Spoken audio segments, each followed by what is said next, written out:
You're looking at images here of nuclear power plants located near water, specifically near rivers in this country. If you tend to think of nuclear power in terms of radioactive leakage, your first thought might be, ugh, that stuff is going to leak into the water.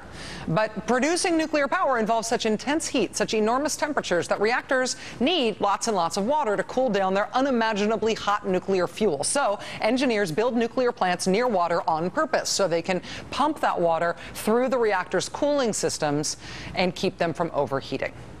Here's the thing, though, about water. It has a tendency to not stay put. We've been through a lot of crazy deep science together on this show since the nuclear disaster started in Japan.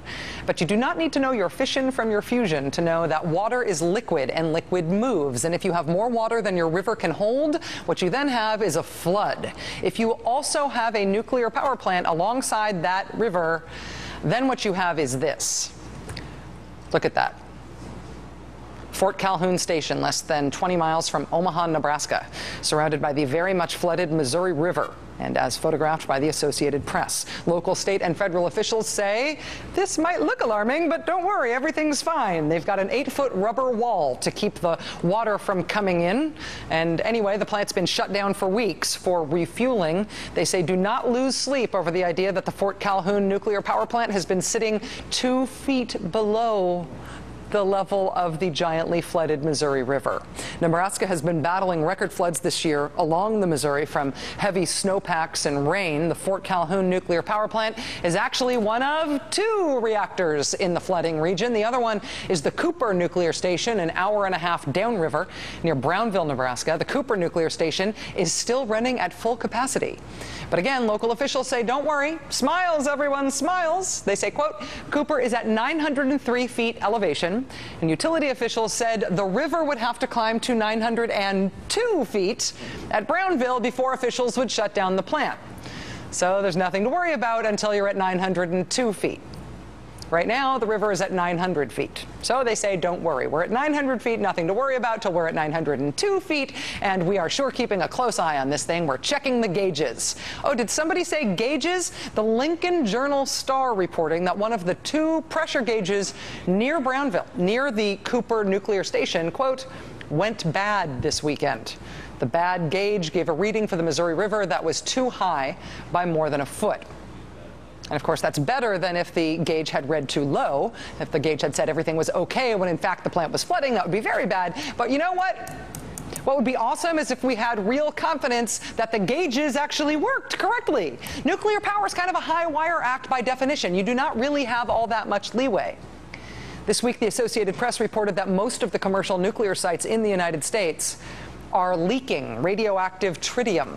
Radioactive tritium is leaking out of 3/4 of America's nuclear reactors, out of the old pipes buried underground when the plants were built. And yes, that means in some cases that radioactive tritium is making it into the groundwater. Quote, leaks from at least 37 of those facilities contained concentrations exceeding the federal drinking water standards, sometimes at hundreds of times the limit. Fort Calhoun in Nebraska is one of the reactors that has had a leaking radioactive tritium problem. Fort Calhoun was also found to have leaked some cesium-137 about 4 years ago. Now, Fort Calhoun's groundwater is rather swamped by its other water worries. In Japan, where a tsunami shut down the cooling system at the Fukishima nuclear plant in March, workers have been trying to cool the Fukushima reactors down.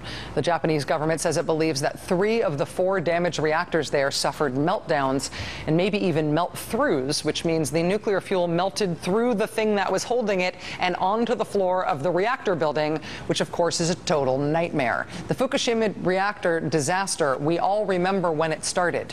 The important thing to know about the Fukushima reactor disaster is that it is not over. It is still ongoing. This weekend, the new water filters that they expected to last a month for filtering the radioactive water, they expected these new filters to last a month. They became saturated with radiation after 5 hours, not because there was anything wrong with them, but just because there is that much radiation after the tsunami flooded in and knocked out the cooling pumps and the reactor fuel melted down. In a new report on the Fukushima disaster, the International Atomic Energy Agency spelled out 16 lessons from what happened in Japan. Lesson number 1, in part, plant layout should be based on maintaining a dry site concept. The agency recommending building plants with a dry site concept in mind wherever that's practical. Keep it all dry. It's a little late for the plant layout process in Nebraska now, but you can bet that they would recommend a dry site concept as well. We will stay on this story of the Missouri River's troubles and its unexpectedly nuclear consequences in the heartland as the story continues to unfold. Missouri River does not look to be going down anytime soon, and we will stay on that story. That does it for us tonight. We'll see you again tomorrow night. Meanwhile,